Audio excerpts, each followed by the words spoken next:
Good evening, everybody. Welcome to VenTalk Live. My name is Liao Hua, and it is an honor to be hosting together with Venerable Pastor tonight. First, we would like to wish everyone a Happy New Year. For the first VenTalk of 2021, we are going to continue our discussion on a topic that many people would consider as a taboo topic, which is mindfulness of death. We hope that you will not think that talking about death on the second day of the new year is an unlucky topic to start the year. If you still think so, you can view our recording on our last session on Facebook and YouTube on why it is just a misconception. On the contrary, it is actually a method to transform your worst fear about death into causes of happiness. So do continue to stay on because that is what Venerable is going to cover tonight. Good evening, Venerable Pastor. Last month, we cleared our misconception about mindfulness of death. Please continue to share with us on how to practice mindfulness of death in tonight's talk. We are looking forward to hear from you. Good evening, everyone. Yes, Yao Hua. Tonight, we are going to talk about how to actually practice mindfulness of death. But before we begin, would you like to help us recap some of the misconceptions that we covered in the last session so that the listeners will not think it's unlucky? Yes, Venerable. When the Buddha teaches us about mindfulness of death, his real purpose is to teach us the solution of rebirth and death, because we already possess the conditions to solve it. Firstly, mindfulness of death is about long-term planning, since it is only wise to plan and prepare for old age, because all of us will grow old. It is wiser to look one more step beyond to plan and prepare for death, since we all know that we will die one day. And since the Buddha taught us about rebirth and future lives, he also wants us to not focus on our current life, but to prepare for our future lives and beyond. Okay, correct. Then how about those who feel uncomfortable talking about death? Should they avoid it? Well, it is true that this topic makes us uncomfortable. It is actually very necessary. In fact, it is actually good to feel uncomfortable, because if you are not afraid, then we will not take any actions. But the Buddha does not just stop at making us uncomfortable. The Buddha has a very effective solution for us to prepare for death and beyond. So if we follow the Buddha's guidance and put his teaching into practice, then we do not have to be afraid or feel depressed when death comes. So the purpose of being mindful of death is so that we will not be preoccupied with our immediate concerns, too much so that we neglect to prepare for death. Just like we shouldn't spend all our money on our immediate needs and neglect to save for our old age. How about for those who are not afraid of death? If we are not afraid of death, then because if we are already prepared for it as taught by Buddha, then it is good. But if our reason is we are not afraid of death is because we do not know about what the dying process is like, and rather we do not know, or we have a fantasized version that thinking death is a painless and beautiful process, then we must change this attitude. We need to learn the truth about death and future life so that we can prepare for it. If we are not prepared for death and future lives, and we fall into the miserable realms, then it will be a long time before we can escape from that. Okay, good. And then the next misconception, since we are guaranteed a good rebirth after taking refuge, does it mean that we do not need to practice mindfulness of death after taking refuge? I remember whenever you shared that even after taking refuge, there are precepts of refuge that we need to learn and observe. So the question is, how do we ensure that we do not forsake our refuge and constantly be reminded to live our life according to Buddha's teachings? It is easy to be distracted by our daily concerns and putting practicing the Buddha's teaching aside. Okay, good. Next, what are the drawbacks for not practicing mindfulness of death? Okay, if we are not mindful about impermanence, we will only focus on our short-term happiness and think how to achieve happiness for this lifetime only. We will only continue to procrastinate to learn Buddha's teachings, and we will continue to create non-virtuous karmas for our short-term happiness, and that will result in long-term suffering. Okay, good. And what are the benefits for practicing mindfulness of death? As I remember, there are benefits for practicing mindfulness of death. If we are well prepared, we will have no fear at death, and we will be motivated to create the causes to bring to our next life, and we will cherish our parents, friends, and family members around us. We will also cherish this precious human rebirth and plant the causes for our next human life. We will also be motivated to learn and practice the Dharma. We also will practice and take refuge frequently and sincerely, since at the time of our death, only the Buddhas and Bodhisattvas can guide us to our next life. Thank you, Yao Hua. You covered the main points we covered in the last session. Are you now convinced that practicing mindfulness of death is necessary and no longer afraid of death? Venerable, I understand this in theory, but if we practice mindfulness of death and we will not be afraid, yes.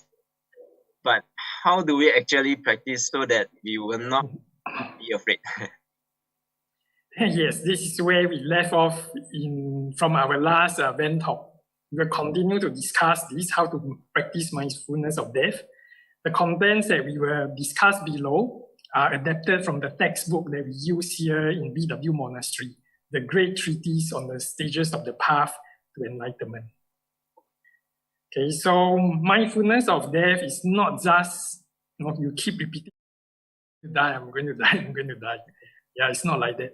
There's actually a technique that Buddha teaches us. And that is to make use of 9 facts of life and death to generate in us a strong motivation to learn the Buddha's teachings. This motivation must be strong enough to not only spur us into taking action to start learning the Buddha's teachings, but every time when we start to slack, we are able to use this mindfulness of death again to generate the enthusiasm to learn the Buddha's teachings.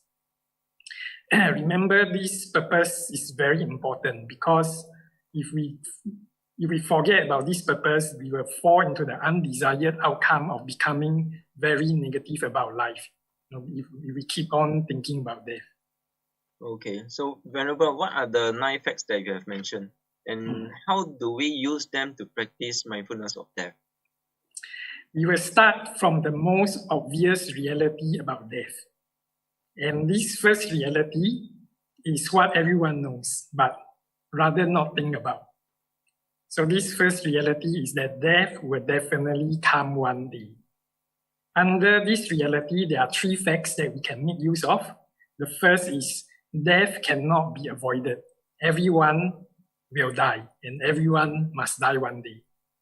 So how do we make use of this fact to be mindful of death? Yao Hua, do you know anyone who has passed away?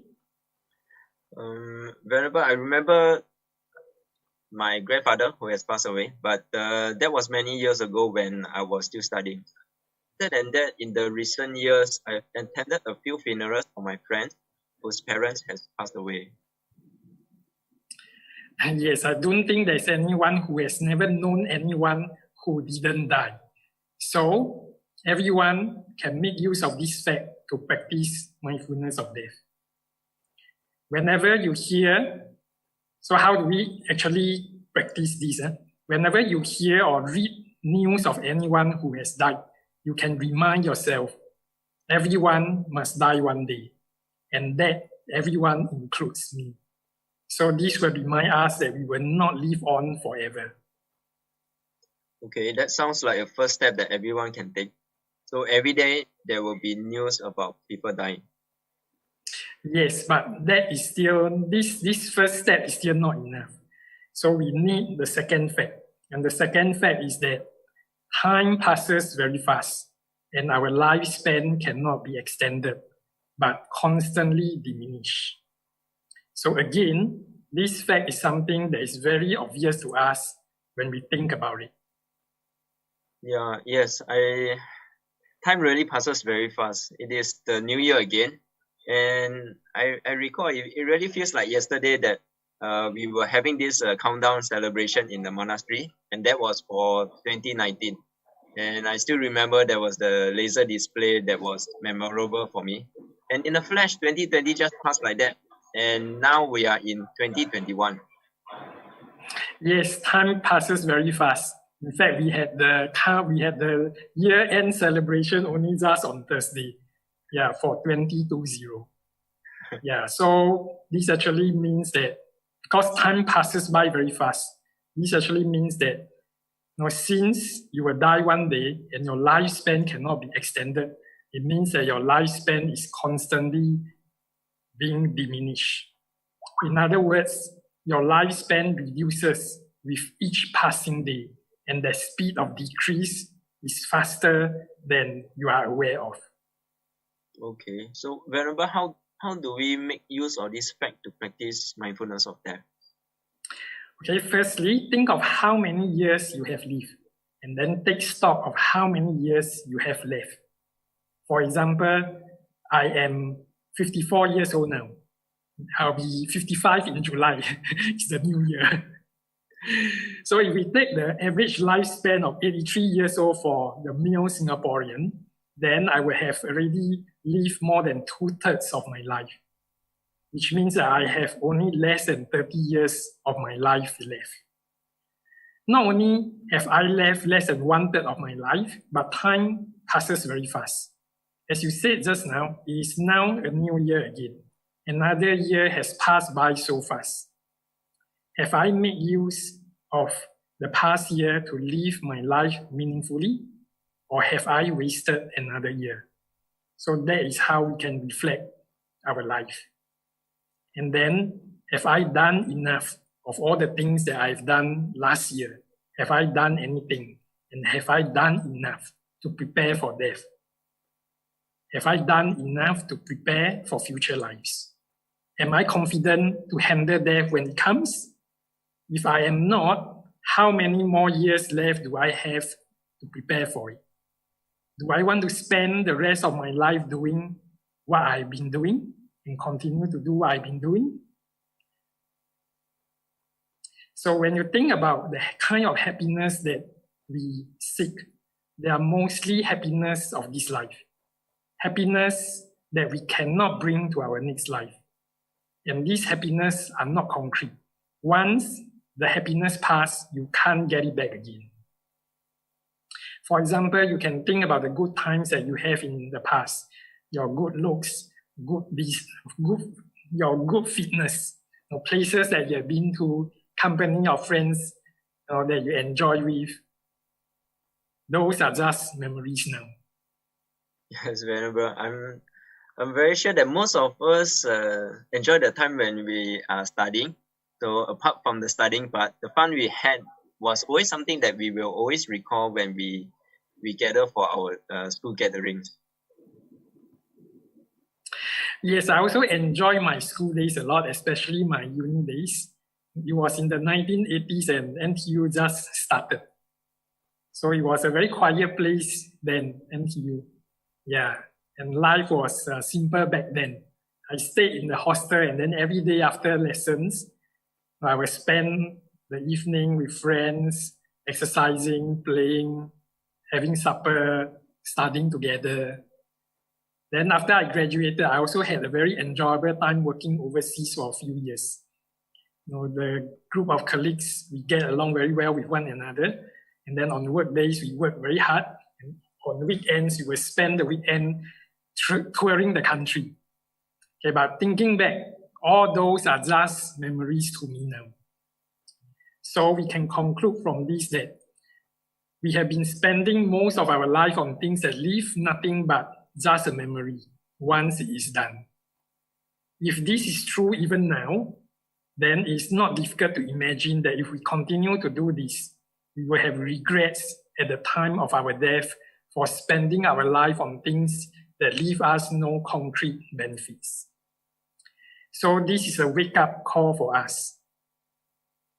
The third fact follows that we will die even if we don't do anything to correct this situation. That is by learning the Buddha's teachings. Not only that, even if we decide to do something about this, our remaining time left in our life, we actually have very little time to prepare for death and future life by practicing the Dharma.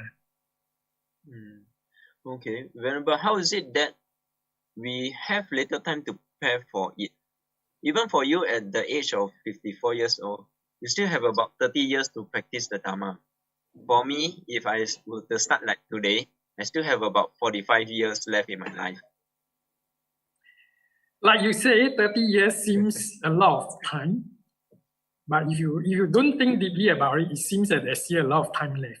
But if you really think about it, out of one day in your life, or 1 week or 1 month, what is the proportion of time you really spend on practicing the Buddha's teachings and to prepare for your future lives? Okay. I remember you gave me a homework to do also. So that was to calculate my daily activities. So I've done a general calculation of my life, and then I split it up into a few core points. So the main things are like sleeping, working, and for leisure, and time spent for traveling, eating, and miscellaneous activities. So after deducting all these activities, then I'm only left with about 2 hours per day, roughly about that. Yeah, so if I were to carry out this plan, if I were to allocate the balance 2 hours per day to study the Buddha's teaching, and if I'm able to live another 45 years, I have 29,250 hours. Yes. But yes, this seems a lot of hours, but if I would put them into percentage of my whole life, this is actually a very small portion. This is only like 7.4% of my life. Yeah. Rejoice to you. Actually, 2 hours per day, if you can practice the Buddha's teachings 2 hours per day, that is already very impressive for a lay Buddhist who have to balance your work and then who have to look after the family. Yeah. If you actually look around you, I think for a typical lay Buddhist, it's probably more like 2 hours a week, spending 2 hours a week only on Buddhism. For example, go to the temple, attend lessons weekly. So yeah, if you really work out how much time you spend, you will find that most of your time and effort is actually spent on things of immediate concerns, and the proportion of time on preparing for death and future lives is really minimal. So at this point, after going through the 3 facts, what can you conclude from this? Whenever I can conclude that I have to spend more time to learn and practice the Buddha's teaching. Yes, that is the minimum conclusion that we want to arrive at after thinking about the 3 facts. We need to spend more time to learn and practice the Dharma. Okay, but Venerable, for you who is already at your middle age, sorry to say that, but this may be enough motivation to quickly start learning and practicing the Buddha's teaching. But for the younger generation, we have a full life ahead. And there are so many things that we want to do with our life first. It is still not a strong enough reason for us to put learning and practicing the Dhammas, the Buddha's teaching, as an immediate priority. And you're right. For some people, we still need more motivation. This is where the next 3 facts comes in. Okay, so the second reality is actually also something that is very obvious to us. Our time of death is uncertain. Again, we can motivate ourselves using this reality through 3 facts. The first is that anyone can die anytime. There's no guarantee that you will not die tomorrow or next week or next year. There's no guarantee that you will not die when you are young. or you will not die at a certain age. Yao Hua, do you know of your peers or anyone younger than you who have passed away?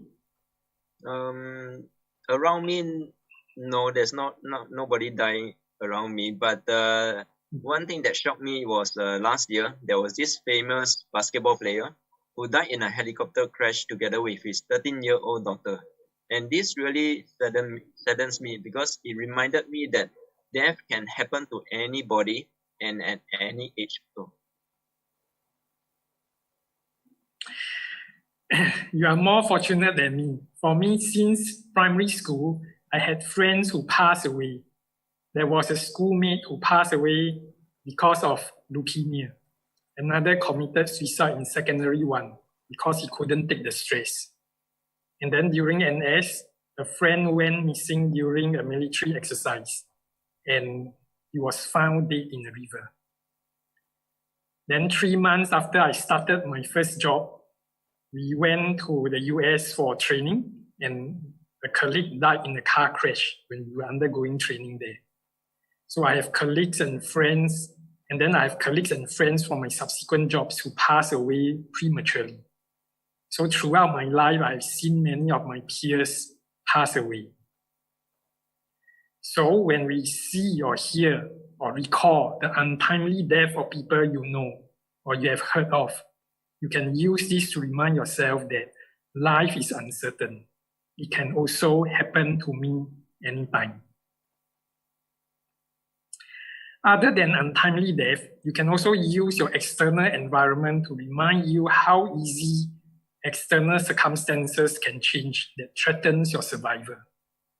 For example, this time last year, we were still planning how we want to spend our 2020.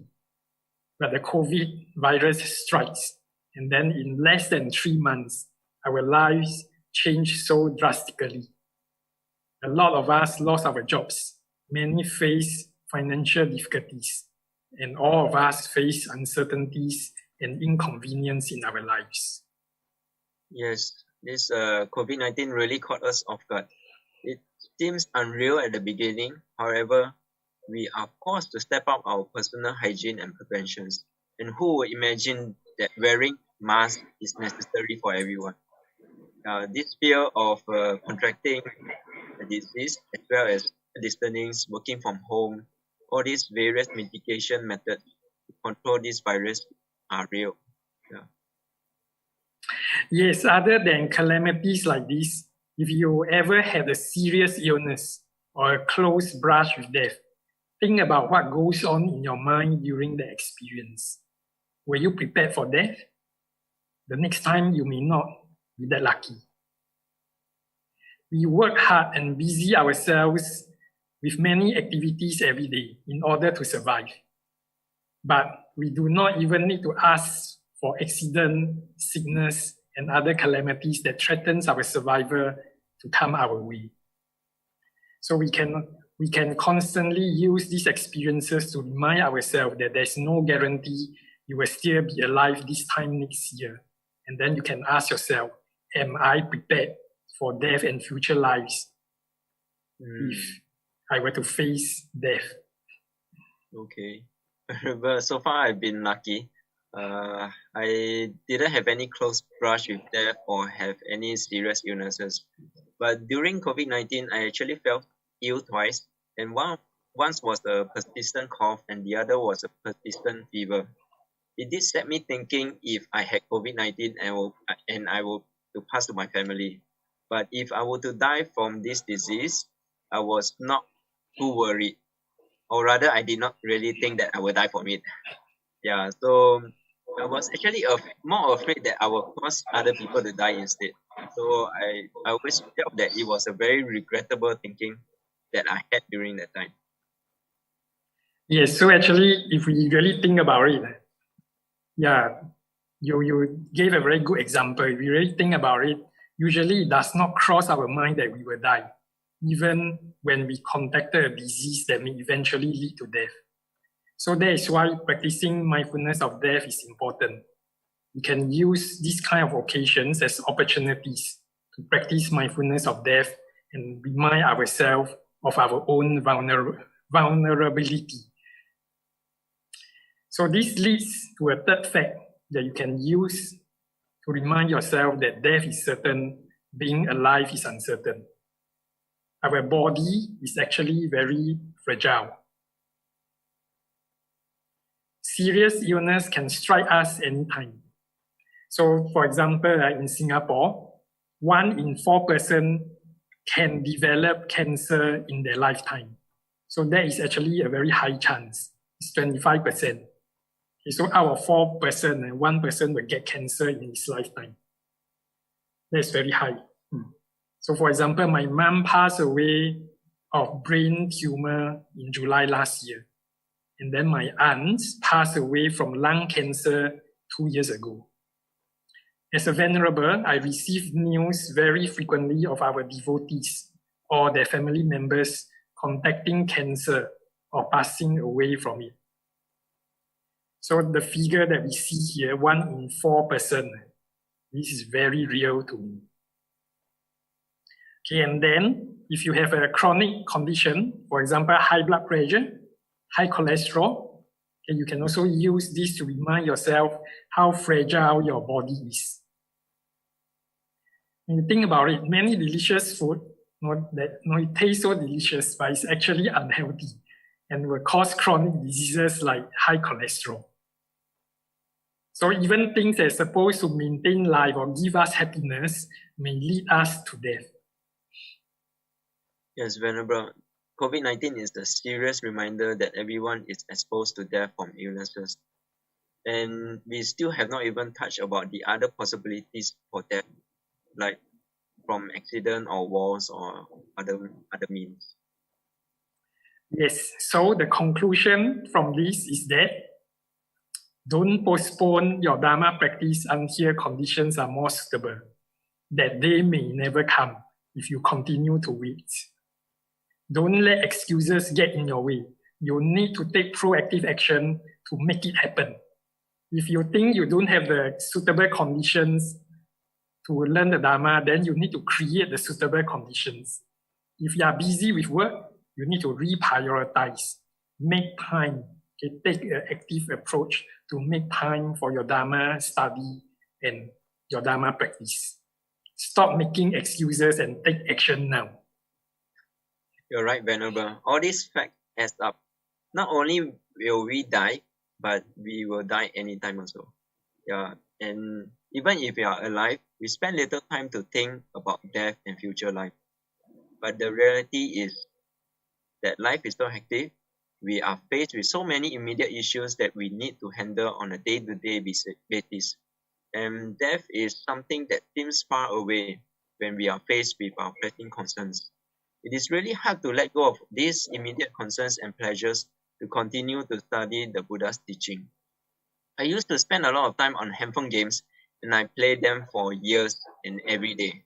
And it really took me a long time to cut away from this, to spend on something that's more meaningful. It is really not easy to give up to attend Buddhist class. That is why constant practice is important. Mindfulness of death has got to be practiced every day to condition ourselves to see that in the longer term, beyond immediate gain and loss. Otherwise, when you are faced with making that decision, or whether to play the handphone game or to go and learn the Buddha's teachings, on the spot, it's actually very hard to give up the immediate pleasure for a longer term benefit. When faced with something that you really like to do, that temptation is very hard to resist. This is when we can use the third reality to remind ourselves. Okay, so the third reality is that when you're faced with a tough decision whether to play the handphone game or going to Buddhism class, we can make use of this third reality. Owning Dharma practice helps at the time of death. And 3 facts under this reality: your family and friends can't help. Your possessions can't help. Your physical body and strength can't help. Okay, so if you think about this, will the handphone game of yours help you at the time of death? No. Your worldly possession, money, house, car, and so on, none of them will help. Your family and friends cannot help. Your physical body and strength also cannot help. So when you are faced with that tough decision, whether to go drinking with friends or to listen to the Dharma discourse, or whether you should watch a Korean drama or attend Dharma class, or whether you should work overtime or participate in the puja, then you think about which will really help you at the time of your death.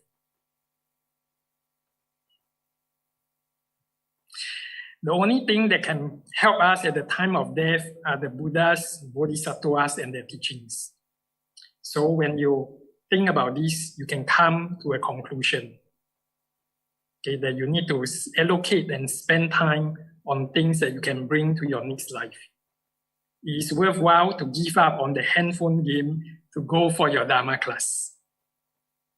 Whenever you feel like skipping class for the handphone game, then you think about what will help you when you're facing the log of death.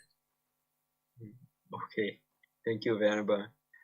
Venerable, every morning I would spend a moment to contemplate on mindfulness of death, but I still do not have any strong feelings for it. Is there something that I'm doing wrongly? That is already a very good start. Okay, you are able to spend a moment every morning to contemplate on mindfulness of death. It's actually quite natural that you will not have any feeling for something that you are not familiar with. But if you keep working on it, and as you become more and more familiar, the feeling will come. Okay, so as this lineage master says, along the way, accumulate the collections and purify obscuration. Make supplications to the deity and the guru. And then this next part is important. Contemplate earnestly and with perseverance. Meaning you got to keep working on it, even though you don't have any feeling for it. If you can do this, all these things above, though you may think that the feeling will not arise in even 100 years, it will arise anyway because conditioned phenomena, okay, meaning that things that arise from causes, conditioned phenomena does not remain as it is. Okay, so use whichever of the 3 realities or 9 facts that we have learned above that resonates with you to practice. Okay, for example, just now you mentioned about the untimely death of the basketball player. Other than just saying poor thing, reflect on your own vulnerability and whether you have spent enough time preparing for your future. Use that as an impetus to periodically review and reprioritize your life as necessary. For me, whenever I think about the happy times that I enjoyed during my uni days and working overseas, they are just a distant memory for me. And that leaves me with a very empty feeling. When I think about that, I'm even more determined to live my life to achieve things that are concrete. Okay. But I still think that it is hard to generate that feeling that I can die anytime soon and really treasure my time. That feeling is not the only sign that your practice of mindfulness of death is having an effect. Like all practices, there are different levels of experiences that can occur. So the following are some signs that mindfulness of death is having an effect. Okay, you think more about the real purpose of life other than eating, sleeping, working, getting married, having children, and retiring. Okay, you decided to learn more about the Buddha's teachings. You don't think going for Buddhism class every week is a waste of time. Okay, and then you put attending Buddhism classes and practicing the Buddha's teachings as a priority in life, and you allocate time for it. And you treasure the people around you. Okay, and then there are a few others. If you contemplate more about mindfulness of death, okay, you are open to the possibility of future lives and you want to explore it more deeply. Okay, you don't spend excessive time on just immediate happiness and concerns. You don't spend excessive time chasing after material gains and enjoyment. And then you want to be a virtuous person and avoid non-virtue even more than before. So these are some signs that your practice of mindfulness of death is having an effect. Okay, of course, ultimately, the level of practicing mindfulness of death that we want to achieve is to be able to view the happiness of future life as more important than seeking the happiness of this life. Okay, but along the way, you should be able to see improvement in your outlook in life. Okay, thank you, Venerable, for your sharing. So I think time is almost up, or rather, time is up. So please allow me to sum up tonight's discussion. So in order to practice mindfulness of death, we need to first recognize the 9 facts. So under the first reality is death will definitely come one day, and so that death cannot be avoided. Time passes very fast. Our lifespan cannot be extended, but constantly diminishes. And we will die even if we do not have time for Dharma practice. While alive, we already have very little time to prepare for it. And the second reality is time of death is uncertain. We can die anytime. And there are many external circumstances that leads to death, and few leads to survival. And our body is fragile. The third reality is only Dharma practice help at the time of death. Our family and friends can't help. Our possessions can't help. Our physical body and strength also cannot help. So at the end of this discussion, we should have these 3 conclusions that we should arrive at, and they are: we better set aside time to learn and practice the Buddha's teaching, and do not postpone your Dharma practice until conditions are more suitable. Make time for your Dharma practice now, because our time of death is uncertain. And we should allocate time on things that you can bring to your next life, and it's only worthwhile that you give up on those handful games or immediate happiness to go for your Dharma classes. So really thank you, Venerable, for your time and your kind advice. So can you please lead us in the dedication for tonight? Okay, before we do the dedication, I see a question here on Facebook. Someone actually asked, so what's the solution? Recite sutra upon death? Today, our topic is not so much about what to do at the time of death. Okay, but whatever that you need to do at the time of death, for example, here he asks, recite sutra. We need to practice reciting sutra even in our daily life. Otherwise, at the time of death, we will not be familiar with it. We will not be familiar enough with it to be able to recite the sutra while enduring the pains of passing away. So that's why mindfulness of death, practicing mindfulness of death constantly, regularly, daily is important. When you think that when you are mindful that your life is limited and you never know when you are going to pass away, then you will want to prepare for that day by reciting the sutra whenever you have time. And you make time for reciting the sutra. Okay, so actually that is really the point of practicing mindfulness of death. Don't wait until that day comes, then you panic. You do not know how to recite the sutra. You want to practice it and be so familiar that when the day comes, you can just recall it without any effort. Okay, so that is what we will cover today. We are over time by 10 minutes. Thank you everyone for your patience. I hope tonight's session helped you.